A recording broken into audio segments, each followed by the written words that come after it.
মানবাধিকারের শিক্ষা নেব আমরা নবীন, অধিকারের যাত্রাপথে আনব সুদিন। মানবাধিকারের শিক্ষা নেব আমরা নবীন।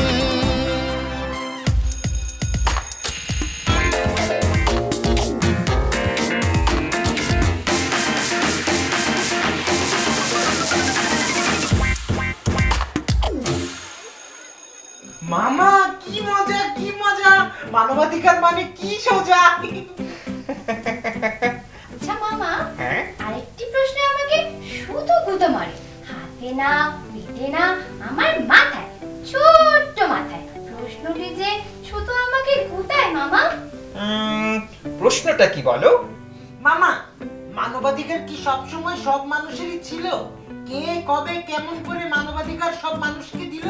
ও আচ্ছা, এই কথা জানতে যদি চাও তাহলে ইতিহাস আপার কাছে চটজলদি চলে যাও। ইতিহাস আপা? ঠিক আছে, চলো চলো চটজলদি, চলো চলো চলো চলো চলো, হ্যাঁ, চলো চলো চলো চলো চলো চলো চলো। শোনো বন্ধুরা, অনেক অনেক বছর আগে মানবাধিকার বলে কিছুই ছিল না। যারা রাজা, বাদশাহ, জমিদার, সম্রাট ছিলেন তাদেরই ছিল সকল সুযোগ সুবিধা। সাধারণ প্রজাদের কোনো অধিকারই ছিল না, তারা কেবলই রাজার হুকুম পালন করত। এরপর এলেন এক রাজা, তার নাম সাইরাস দ্য গ্রেট। আজ থেকে প্রায় ২৫০০ বছর আগে খ্রিস্টপূর্ব ৫৩৯ সালে তিনি ব্যাবিলন জয় করেন। ব্যাবিলন রাজ্যে সাইরাস দেখেন সাধারণ মানুষের অনেক কষ্ট, অনেক মানুষকে দাস বানিয়ে রাখা হতো, তাদের ওপর নানা রকম অত্যাচার করা হতো। সাইরাস তখন মানুষের কষ্ট কমাতে চান। তিনি বলেন, কেউ কারো দাস হয়ে থাকবে না, সবাই হবে স্বাধীন মুক্ত মানুষ। কার ধর্ম কি হবে সেটা সবাই নিজেই বেছে নিবে, কারো ওপর কোনো ধর্ম পালনের কথা চাপিয়ে দেওয়া যাবে না। তিনি তার এই নিয়মগুলো একটি কাদামাটির সিলিন্ডারে খোদাই করে রাখেন। এটাকে বলা হয় সাইরাস সিলিন্ডার। এটি মানবাধিকারের প্রথম লিখিত দলিল। হ্যাঁ, কি মজা! সাইরাস একজন ভালো রাজা। ঠিক তাই। তারপর সাইরাসের এই মহান নিয়মগুলো আস্তে আস্তে আরো অনেক দেশে ছড়িয়ে যেতে থাকে। গ্রিসে, রোমে সবাই তখন মানুষের অধিকার নিয়ে চিন্তা করতে থাকে। রোমান লোকজন নিজে থেকে কিছু নিয়ম কানুন মেনে চলতো, যেগুলোকে তারা বলতো প্রাকৃতিক আইন। যেমন অন্য কারো কোনো ক্ষতি না করা, সবার সাথে মিলেমিশে থাকা, অযথা মারামারি কিংবা হানাহানি না করা। আচ্ছা, তোমরা কি করো? বাহ, আমরাও তো করি তাই। স্কুলে আমাদের মাঝে কোনো হানাহানি নাই, কোনো মারামারি নাই, আমরা মানবাধিকার মেনে চলি সবাই। বাহ, কি সুন্দর! তারপর শোনো কি হলো। রাজ্য আর ক্ষমতার লোভে কিছু রাজা বারবার এই নিয়মগুলো ভাঙতে থাকলো আর মানুষের ওপর অত্যাচার করতে থাকলো। রাজ্যলোভী রাজাদের মারামারি আর হানাহানিতে সাধারণ মানুষের অধিকার কোথায় হারিয়েই গেল। হায় হায়, এখন কি উপায়? কি হলো এরপর? সাইরাস দ্য গ্রেটের পর ১০০০-এরও বেশি বছর কেটে গেল। ১০০০ বছর?